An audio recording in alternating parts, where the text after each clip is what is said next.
I'm so excited to talk about this because repetition in our marketing content does not make us boring. It No. makes us money. Yes. Repetition is actually what we need to create sales, not giving people brand new content all the time and fire hosing them with new ideas all the time. And one of the best ways to make sure that you're repeating your best messages in your content is content repurposing. So Hmm. that's what we're talking about today. Um, Repetition being good and making you money, that's like a hill that I will die on. And so really that's what we're talking about today is content repurposing and using it as a tool, not only to make your life easier because it sure does, but also to actually make more sales, which is what Yeah. we all want, right? Yeah. No, totally. Exciting. I have just at the end of last week started repurposing again. And really mine just stems from the desire to send more emails to my list, as I've told you many, many times in the past. So Yeah, yeah. I came up with a new streamlined system for topic planning, and it's all based on YouTube videos. And then I basically just would like run that and repurpose to all the places. Yeah. So, how do we want to break this out? How do we want to chat about it? Well, I would love to hear your plan. And then Yeah. I can share so we said in the title of this video, or the description, that we would talk about real life examples. Hmm. And we would talk about like how to actually figure out what parts of your content to repurpose to, because I think that's a big Yeah. part of what trips people up. I know a lot of my students and people in my community, they're like, I want to repurpose more. I hear you, Jana. I hear you saying repetition is what I need. I hear you saying it'll Yeah. make my life easier. And they go to try to do it and they're like, oh, I don't really know what to repurpose. So we'll cover those things. And yeah, so I would love to hear like what your new workflow is. It sounds like it's like you're using techniques you've always used, but you have a Hmm. new workflow that you've planned to help you get more like consistent with it for the next, whatever number of months you're going to use this new system for, right? Yeah, I just came out of a really busy, busy season. I'm still, Hmm. busy with clients and things like that. But as far as like marketing is concerned for the rest of the year, I don't really have anything planned other than all of my own stuff. So what I did is I decided to use a copywriter that I follow closely. She has kind of this sales psychology tactic of like brain-based buying. Mm, So I basically am using like her framework for brain-based buying, which I couldn't even tell you what they are. It's just like yeah. Plus it's her desire framework, yeah. and connection and clarity and things like that. Mm. Anyways, taking like a basically her framework and like plugging my weekly content into that. But my desire in this whole thing was to write more emails to my list. I really Mhm. do want to send more emails to my email list. So what I decided to I do, really want you to. I know what I decided to do was number one, survey them and ask them Mm, what they want. And basically, they came back to me and told me exactly what they want. They want more straight to the point, like, and that's my jam, right? I love straight to the point. They want more straight to the point content. They want to know about my offers. They want to know what I'm selling. So that's great. So what I yeah, did was come up with kind of 4 email framework per week for now, because that's what I feel comfortable doing. Like I can get that done. I love it. One email is education. One email is just like a, hey, here's my YouTube video. And then I'm Yep. going to have two sales emails. One's going to be a hard pitch, one's going to be a soft pitch. Yes, I love it. So that's what I've decided to do. And then basically I'm writing the emails first. I'm taking Yep. the emails and I'm taking them and putting them into social media content. Now for me, I want to do non-video text-based social media content. So that means I'm repurposing these emails into Threads, LinkedIn, Facebook, and I'm going to start putting them on my YouTube wall, my YouTube channel post Oh, wall thing. oh, interesting. Okay. So that's What what I'm about doing. what about carousel posts? Are you going to do any of that? Yeah, I think I could do that once I get some emails Yeah. and social media posts like banked and Yeah. scheduled. Then I can Yeah. start looking at maybe doing some carousels on Instagram. Hmm. But right now, I just don't have the time to sit and design them. I guess I could just do like I could do the easiest thing possible. But for now, this is what I'm That's what doing. I'm doing these days. I'll talk about that in a little while. Yeah, I just For want to mhm. do like as easy as possible just to get it done because I know if I Yep. put it off or if I fiddle around in Canva too long, I won't do it. Yep. Yep. So Cool. that's what That's I'm exciting. doing. Yeah. To answer your question of how do you decide what to repurpose, because my emails are like so straightforward, I'm basically just like synthesizing them down into like bite-sized pieces of content that's like easy for people to respond to Yep. or share. Those are my two Okay. things that I'm really looking for because I'm looking for reach on social media. Okay. So if I can find within my content how to get people to either respond and Yep. comment or share it, Yep. that's great for me. I've met my goal. That is so important to know because a lot of people who are listening um, might have that as a secondary goal, and a lot of people might have as a primary goal. So when you are saying like, okay, right now, based on my goals in my business, this era of my business, I want more reach. That's what I want, more than more people like, I mean, I know you want more people signing up for your program, but my point is like Yeah, you're not in a situation where like you need to sign a client this week in order to no. like, put a roof over your head kind of thing. You are at this point where you're wanting to expand your reach. And so you know your goals when it comes to the repurposed content are to get the shares and to get the comments and the engagement. Yeah. That's a different goal than some people who are listening. And for some people, it is the same goal. So the point is like knowing what it is that you want your repurposed content to do is so important. There's So I love also that. I think that's really great. there's also another component here at play, and then I want to hear about what you're doing. So my other component at play is that my main piece of content is my YouTube video. That main piece of content doesn't go out until Tuesday, but my Hmm. education video or email goes out on Monday. Hmm. My education video or email is based on my Tuesday YouTube video, but I'm not giving it all away. Hmm. I'm hooking them. I'm trying to keep them hooked for tomorrow. Like, stay tuned for Yeah. tomorrow in the YouTube video. And then that email is just like, oh, here's the YouTube video. Go watch it kind of thing. Hmm. So this isn't like rocket science or anything, but my main primary goal is on Tuesday is to have enough excitement built up that I Hmm. am driving people to that YouTube video to get them to watch it. Hmm. That YouTube video's main goal is to get people either on my email list, like inquiring to work with me in some way, or buying Hmm. my products. Hmm. Good. So the main primary goal is leads or conversions of like products of some sort or services. And then this repurposed content goal Is is reach. reach and visibility. Right. Good. I like it. So I dig it. the YouTube video day, that email will end up becoming a thread or whatever, and it will have the YouTube link. Hmm. But I don't foresee a lot of platforms allowing a lot of reach Distributing that link, on right? that. Yeah. Yeah. Yeah. Yep.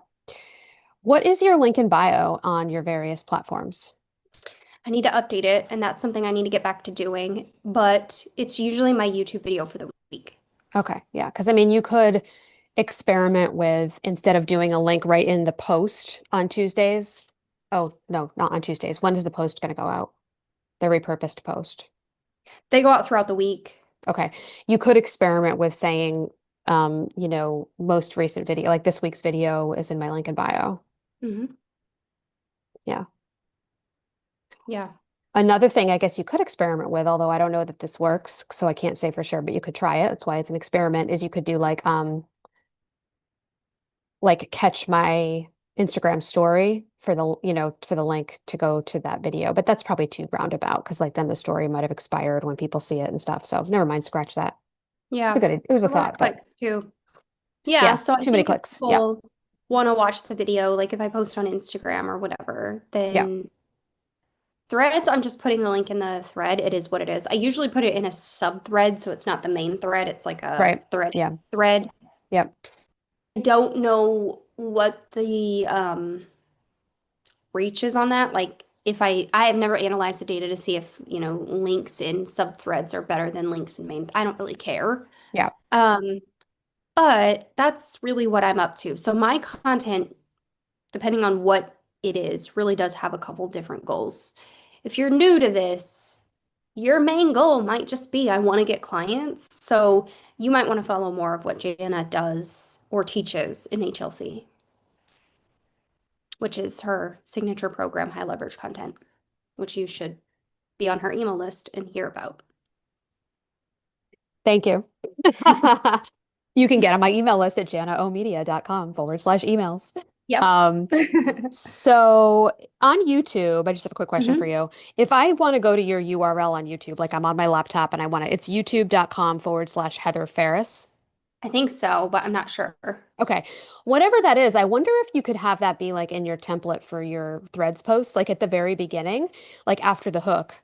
It could be like the hook of the post and then say like full video or full videos live at, you know, live on YouTube at sign and then /Heather Farris. So it's not like a link, but like everybody knows to go to YouTube and just like you can just type in youtube.com/Heather Farris and they'll find it there.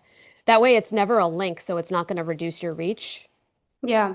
but it's there as like like a constant reminder of like that's where to go for the YouTube videos. I wonder if that's something you could try, just as like a consistent like second line of your post. So it would be like hook and then in Does parentheses everyone like see what she's doing right now?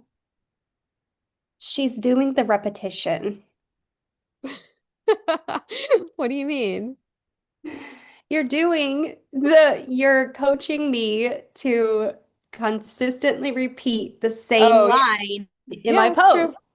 Yeah, it's true. Yeah. You're right. You're right. So it would be like hook and then like and then in parentheses or like brackets, it could just be like this like little boilerplate that says like, full videos always available at YouTube at hmm sign /Heather Farris, something like that. And then go into like the content that you want to drop in the post. Just a Yeah. thought. Um, Yeah. it might be a good way to get around the whole like links aren't getting distributed, but you want people to be able to find it easily. Yeah. And then obviously changing out the video every week in your link in bio would be great, but are you going to really do that every week? Or is that something that you can delegate?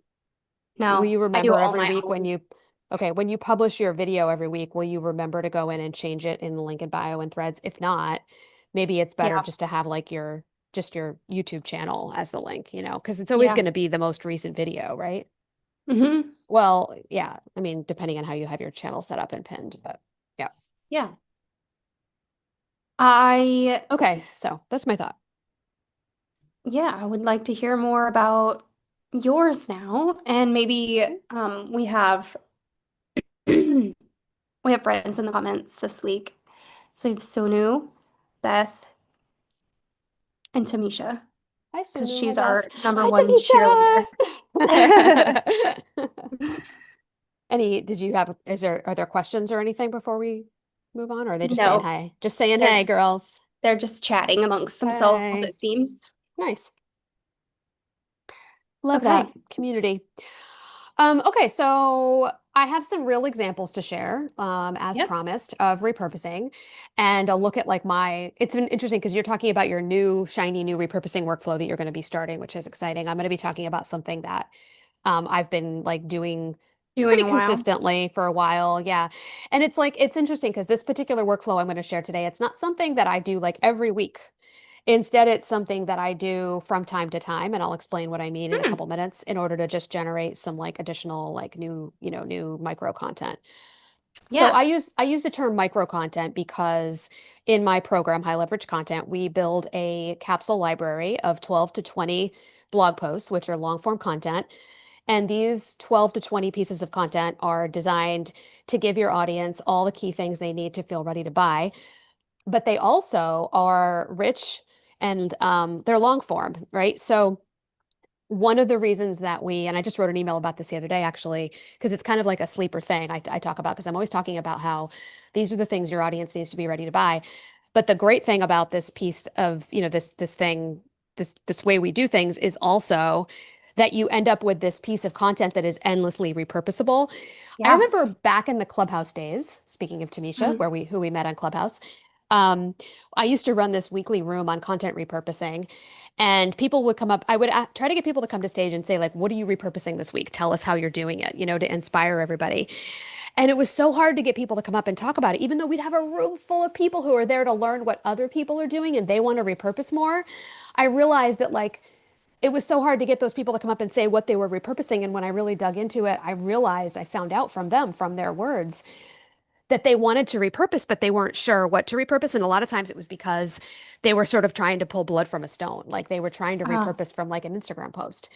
And, having rich long form content with lots of little things that you can pull out and repurpose and turn into what I call micro content Hmm. is really like where it's at in order to be able to do this and have it be easy, and have lots of content all the time whenever you need it.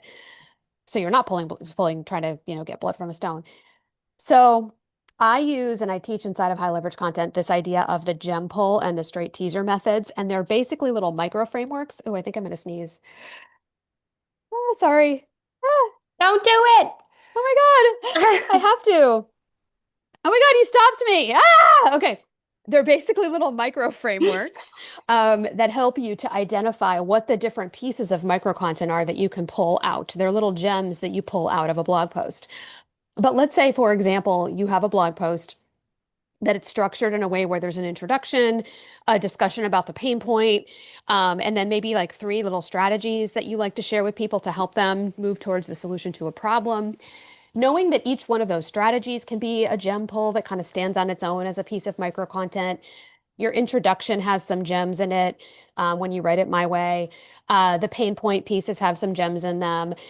There's all these little pieces that we can pull out from the structure. So we purposely structure these blog posts to be high converting, but we also structure them to make it easy to pull the gems out, and repurpose them in different places, right? So that's the gem pull method where I'm like showing you like, okay, this can be a pull quote that you could use. This section could turn into the text for a carousel, and then you can use this section as the um, the caption, for example. So there are different ways and like formulas that you can pull pieces out of a piece of long form content. And it's really like you can do that with emails too, right? So if Yeah. you're wanting to repurpose your emails more these days, I actually really believe that sometimes emails, especially if you are like you and I and you like to share a lot of like, I don't want to call it value, but a lot of educational stuff, emails in my book can sometimes be long form. And that means that they're Yeah. long form enough that you can get a bunch of gems out of them as well. So I love that Yeah. idea. I know I'm doing that, often enough as well, repurposing my emails. So those are the gem pull and the straight teaser methods. And then I figured, like I said, I would just kind of go through and share. The last time I did this whole workflow that I'm about to share with you, I think was like late September. Okay. So it's just one workflow that I use when I want to generate a bunch of micro content and like pre-schedule it out on some of my platforms, essentially. So, so yeah, I'll share that, but want to pause for a second and see if there was anything that you wanted to jump in with. So what you're talking about right now with the gem pull method is Hmm. what I was telling Beth in the chat that I like she could do. It's also what I do a lot for blog posts or emails or whatever. Hmm. So I basically take the article and I break it down into these different like angles. Yep. 'Cause most people, if they're writing long form content or Yep. articles of some sort, Yep. there's all sorts of stuff in there. So I look Yep. at it on the whole and I'm like, okay, how many sections do I have? Hmm. How many angles can I do on each of these sections? And Yep. then I make Pinterest pins for all of those. Right. So Exactly. for Beth, Yep. how she was actually referring to it in chat was that Yep. she says that she takes her content buckets for the newsletter and turns them into Pinterest boards. I think that's great. And Hmm. then inside of your content, there's probably different like buckets in each piece, like each article that you write. Those could also then become Pinterest pins for those Yep. boards. Yep. Absolutely.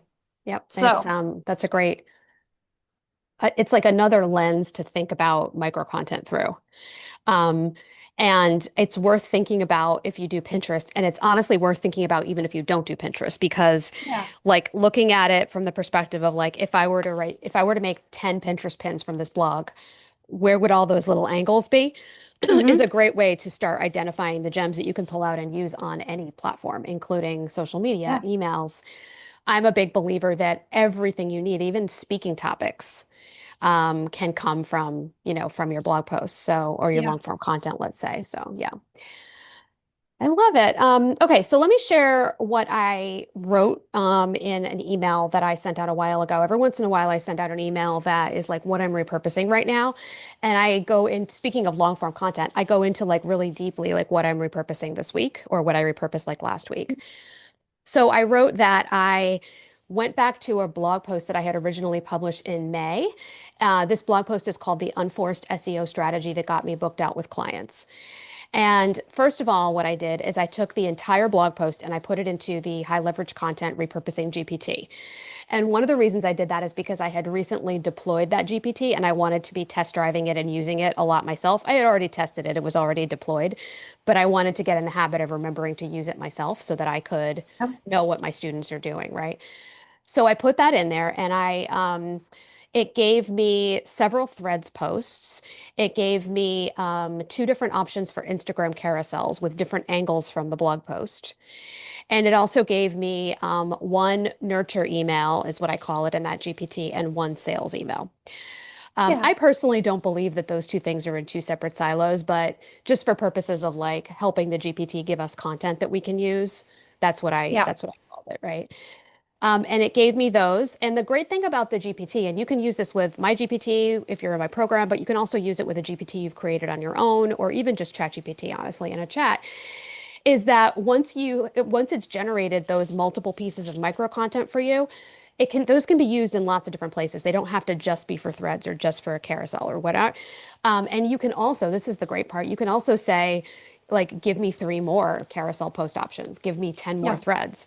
Or you can even take the piece of the blog post and put it in the GPT again and like in a fresh one and just have it like a fresh thread and have it just give you a whole bunch of new stuff and you can like decide based on that what you want to use.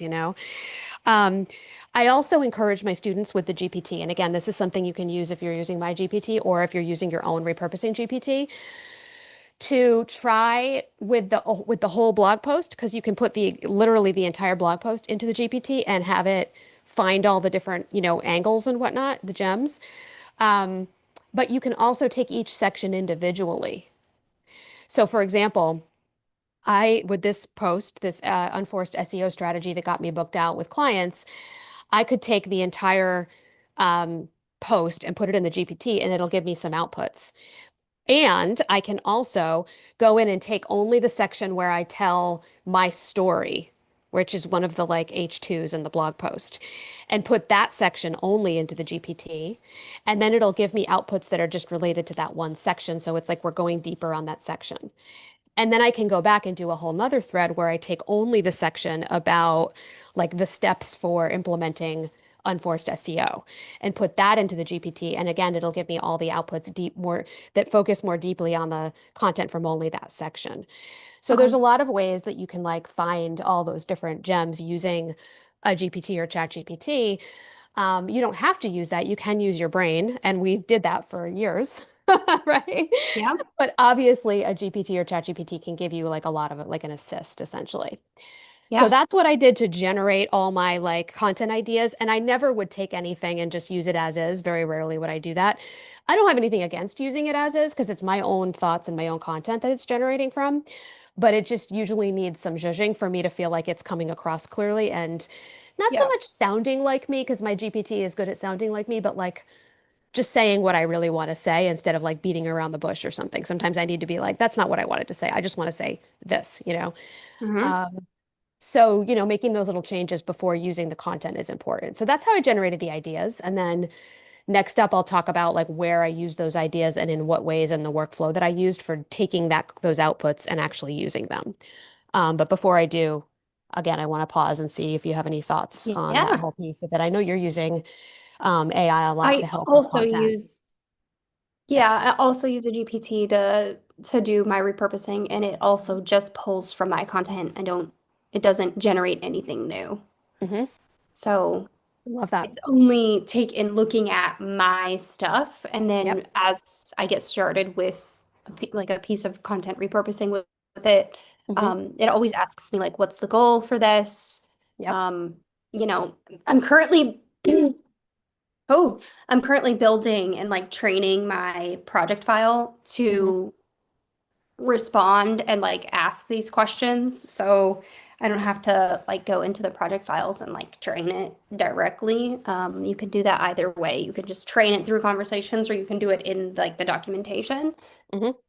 Right now, I'm kind of like working it out in the conversation, then I'll probably add it to the documentation later. But it basically is like, what are your goals? Like, Hmm. what do you want to achieve? What's the call to action? It always asks that at the end, anyways. Like, Okay, good. Yep. is there Yep. more you want to do with this? Are there other things you want to do with this? Those kinds of things. So, Mhm. yeah. Yeah. Yeah. I love that.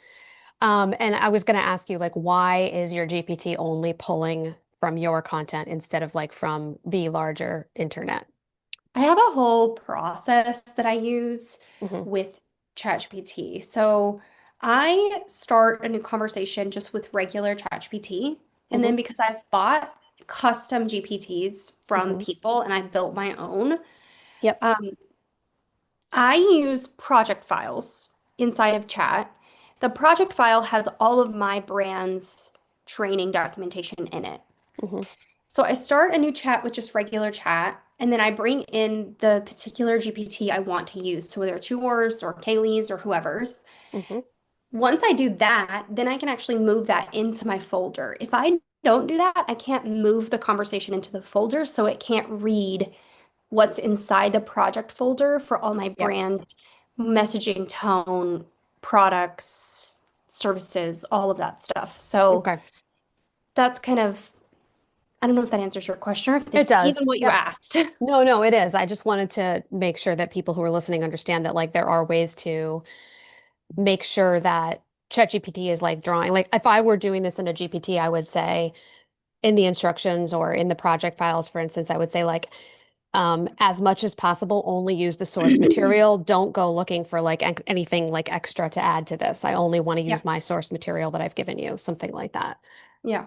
And it doesn't mean it's going to be perfect because sometimes you tell chat to do something and it doesn't, but at least it like it definitely helps for sure from what I've seen when Yeah. you tell it that if it does it. Well, and So so mhm, on the topic of repurposing this week, yep, I am focused on AI content, and like AI on Pinterest because they just released those new settings a few right, weeks ago. right. It's kind of meta, but yes, Yeah. yes, So yeah, this week's emails are talking about AI, hmm, how we can use AI, and how I'm using AI, and I don't use it to generate anything new, right, like from its source material that it went and got on the internet or yeah, someone stole and trained chat with. hmm, I don't do that. So I'm only using it hmm, from my own source material yeah, to the best that you to the can. best that I can. And I edit To be everything that comes fair, out of yeah, it. right, right, right, right. That's also really important. Um, like we can tell ChatGPT to do that, but the fact is like it is an LLM, like it is gonna Yeah. use information that it has from the internet to like know how to structure things And a and lot of it's things like probably that. my information from the internet that it went That's and true took. too. Right. But we still like Let's it's just be honest. right, right, right. Um, but my point is like it's still worth telling it like please only use the source material I've given you, Yeah. like it may not be perfect to be fair. Like we need to like acknowledge that, but it definitely I think when I do that, it typically gives me better outputs that are actually from my own thought leadership and I see less stuff that I can identify as like, oh, that's random that it just, went out and grabbed or like or made up or something. So I think that that's Yeah. worth, doing as a strategy for sure. Yep. Yeah. Okay, Okay. so what's the next part of this for you? Okay, so now that I had all my outputs and I was ready to start doing stuff with them, first I posted one of the threads posts, and I just did a Mhm. little bit first, and then I scheduled two more of them for later dates in threads, and I did that natively. You Um, can schedule in threads now? oh yeah, oh yeah, girl, you sure can. Yep.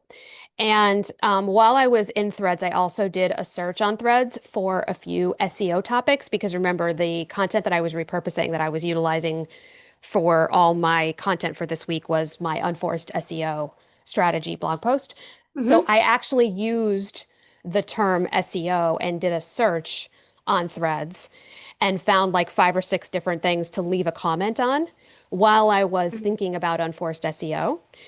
And I went into those and I commented on them. I said things like, this is exactly why I teach an unforced SEO strategy. This is how I define unforced SEO.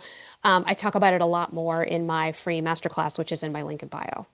So things like that that were like on the topic of what I was focused on that week for my micro content. And I did that because like I'm already thinking about it. I already have all this material in front of me. So it's like it only takes me a couple of minutes to go through and do some, engagement while I'm in this like workflow and thinking about this topic. So it's like kind of avoiding some context switching for me too. So you don't have to do that, but threads, it's really important to engage. So I just like added that into the workflow since I'm already in here and I'm thinking about this topic. Yeah. And then, and I will say I have like some of like these little engagement blurbs that I've written in a Google Doc that sometimes I start with because I notice that there's patterns of the things that people post about a lot. So I'll sometimes grab one of those engagement blurbs and then I'll zhuzh it a little bit to make sure I'm actually like answering the question in the post or talking about what they're talking about in the post because there's nothing worse than like having somebody drop some random like AI generated, comment on something that doesn't even, it's like sort of related but not related. You can see it a mile away. So I would never do that, Yeah. but I do have some little like starter blurbs that help me so I don't have to literally like retype everything over and over again when I'm engaging on threads. Yeah. Um, so next up, I shared one of those threads as an Instagram story. And on my phone, I have so many of my brand photos from this year. So it's really easy for me to either grab a selfie that I took or a brand photo and just take one of those threads.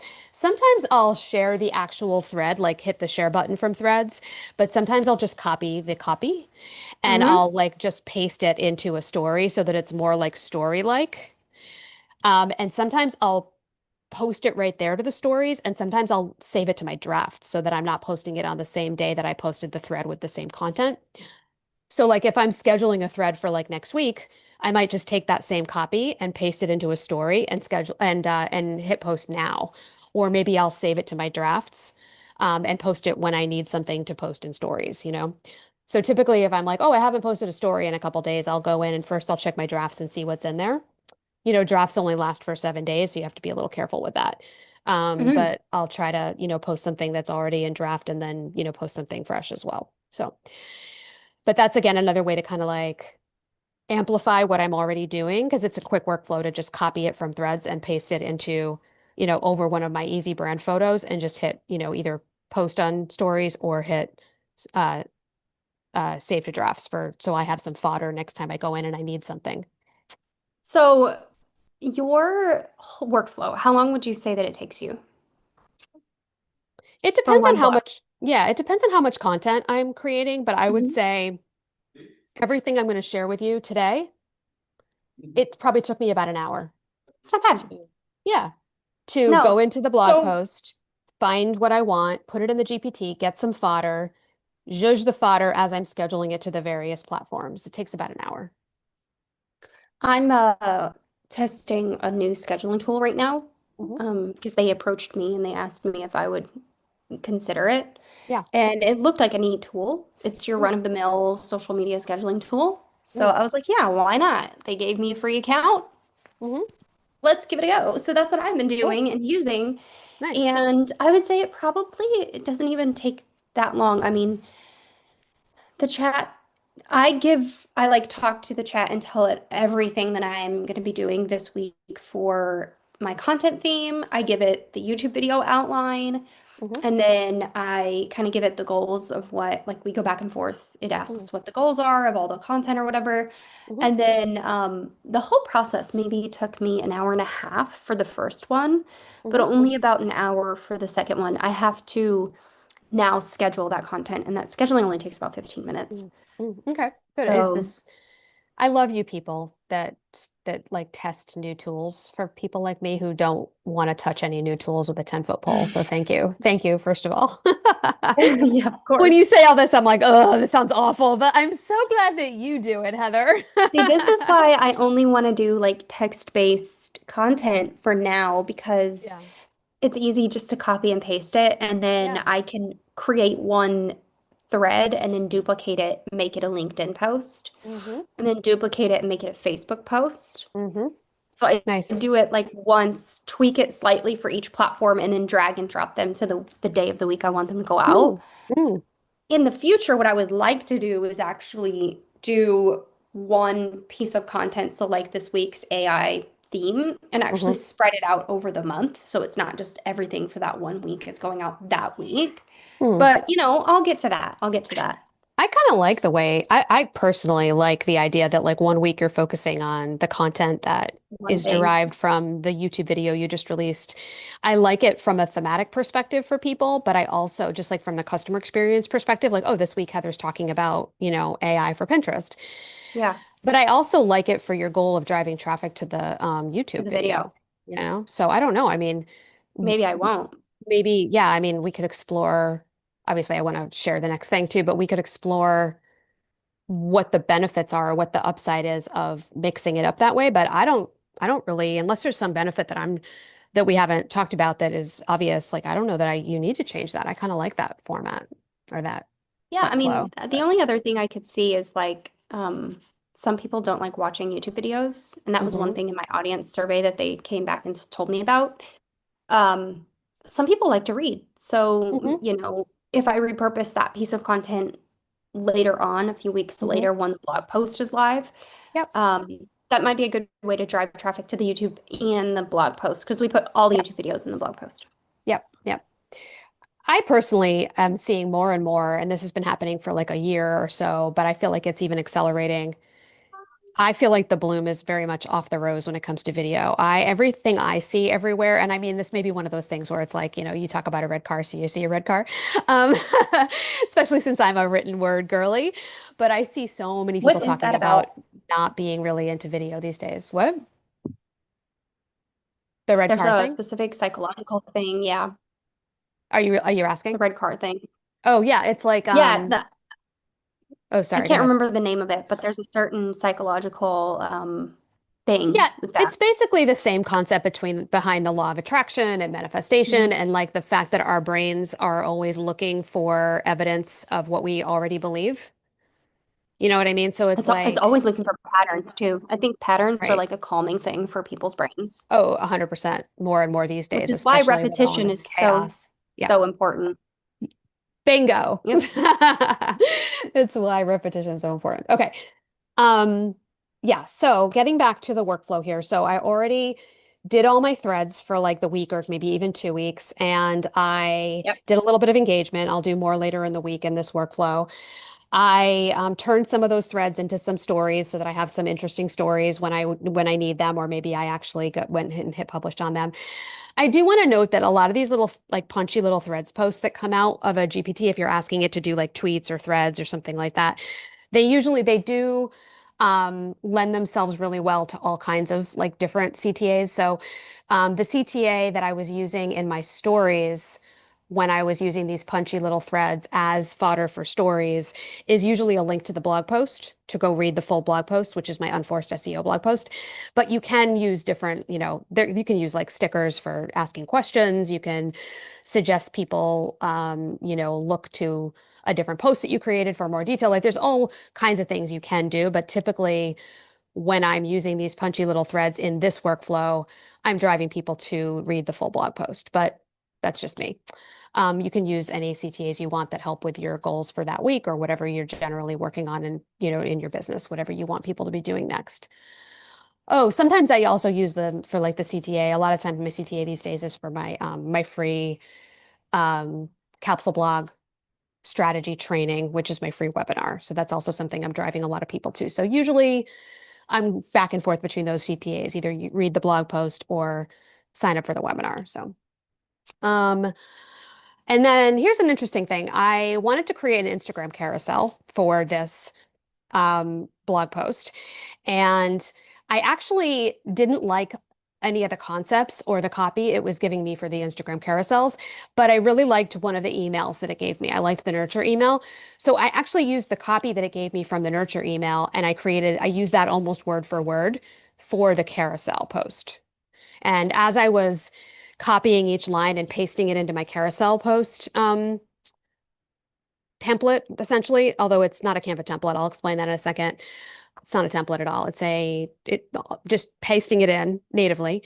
I would judge the language a little bit because there were a few things that I needed to like update that just needed to, like I said earlier, just like, no, I'm not trying to say that. I'm trying to just say this. So I'll just say it instead of beating around the bush. I find like the GPT sometimes like beats around the bush on something. And I'm like, no, no, no. I just want to say this. So I just say it, which actually, by the way, as an aside, is an example of the GPT helping you think creatively because sometimes when it gives you something you don't like, it triggers your brain to be like, oh no, I don't like that. What I wanted to say was this. And I'm like, oh, there it is. That's what I wanted to say. You know what I mean? Like it gives you that like compare or that contrast that you need for your brain to be like, oh, okay, there it is, instead of having to sit there and rack your brain for something, right? I love that about chat. So yeah, so I used the email copy instead of using it as an email.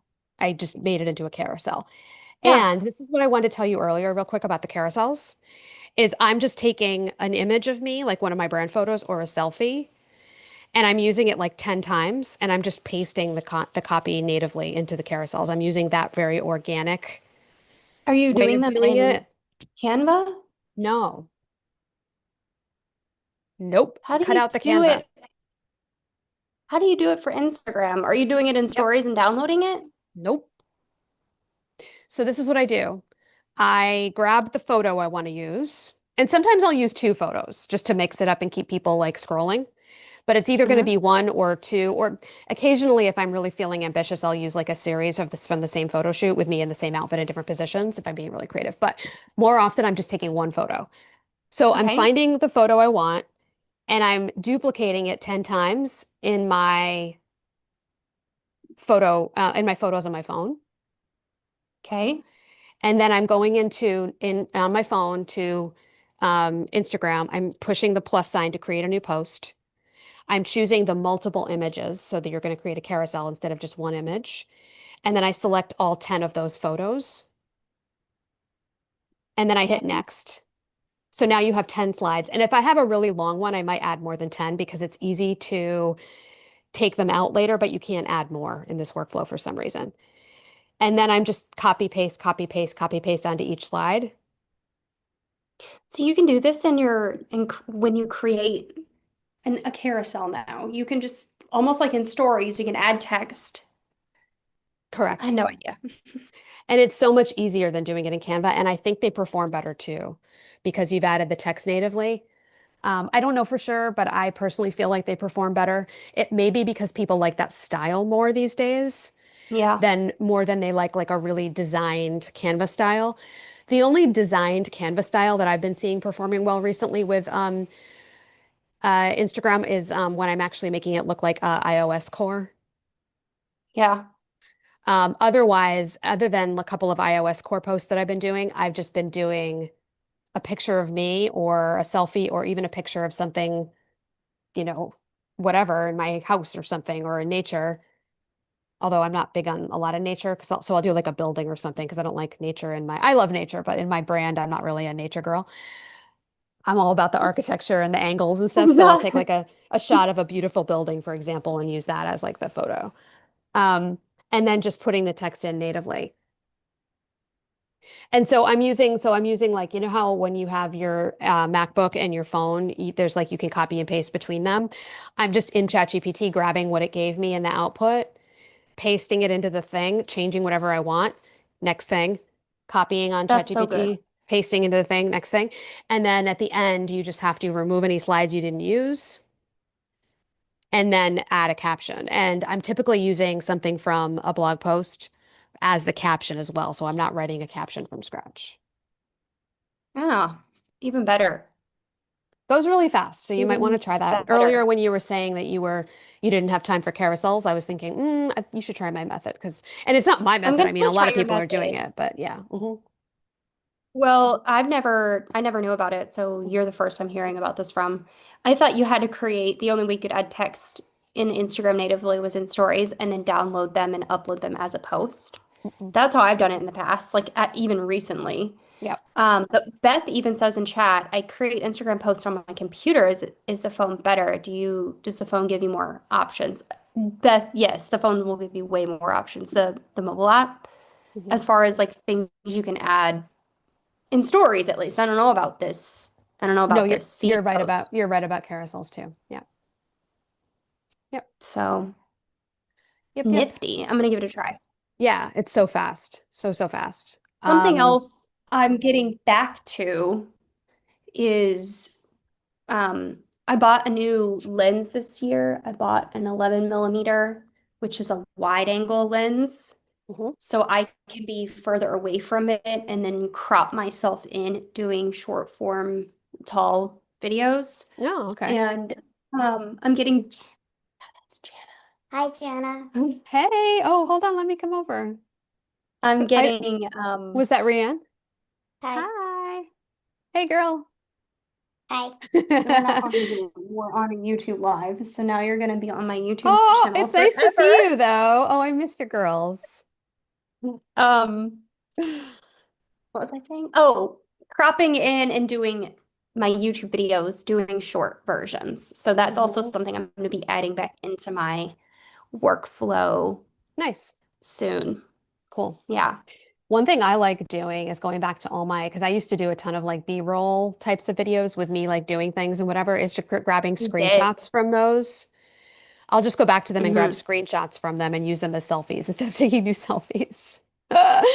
Yeah. Which is really good because they're very like natural looking because it's like you catch whatever you catch, you know what I mean?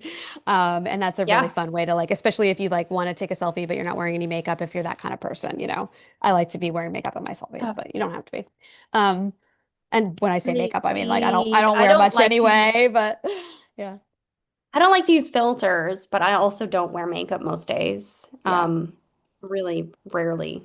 I wear Hmm. makeup for YouTube videos, and that's pretty much it. Hmm. Yeah. And even when I So, mean I'm wearing like the most yeah. makeup I wear like right now, and this is not a lot. But anyway, okay. Okay, and so then let's see. The last How is thing is that how I is Heather pinned. old enough to have a child? Beth says, "How's Heather old enough Oh, to have a child?" that's the younger one. My oldest, I know that's the younger one. My oldest is 15, and I had her when I was 20. Can't believe she's So, 15 already. I know. Crazy. It's so fun. Okay, please continue. Yeah, the last part of this is simply that I talked about pinning that blog post to Pinterest again. So Yeah. usually when I'm going through this process where I've picked a blog post and I'm creating a bunch of micro content from it, this is also a time where I'll go into one of my Pinterest templates, create a few new pins using different angles like we talked about earlier. So I'm not going to get into that too much because we talked Hmm. about it earlier. And then I'll pin one immediately and then I'll schedule one for 15 days from now and one for 30 days from now. And I do native too. Like I just am so Yeah. all about like the native scheduling these days. So, yep.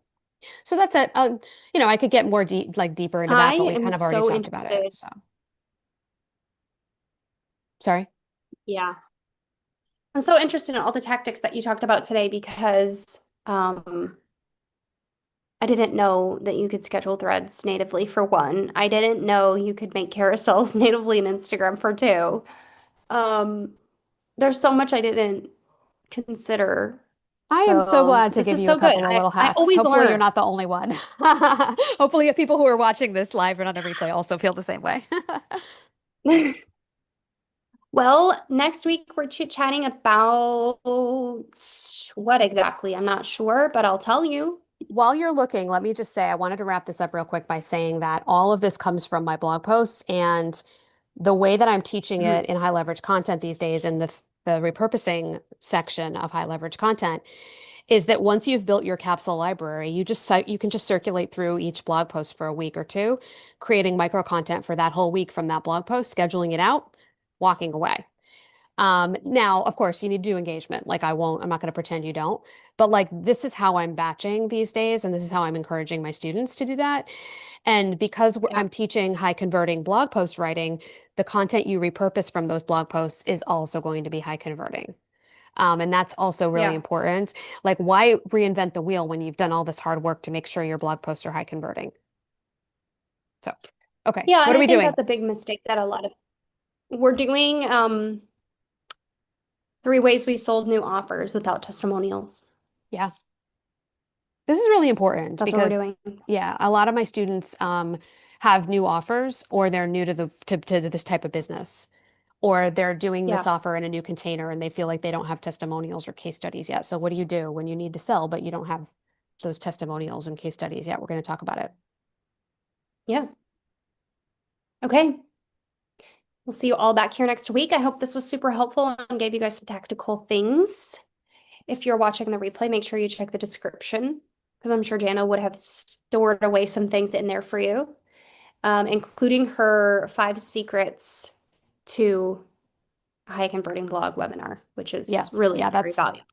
thank you. That's where I teach the capsule blog strategy and how to, yeah, how we're building a capsule blog and leveraging it to get clients on repeat. Yeah. So Beth, keep repurposing to Pinterest. I'm excited to hear more about that. Tamisha, it's really great to see you as always, and we'll see everyone else next time. Bye. Bye. And we're out. All right.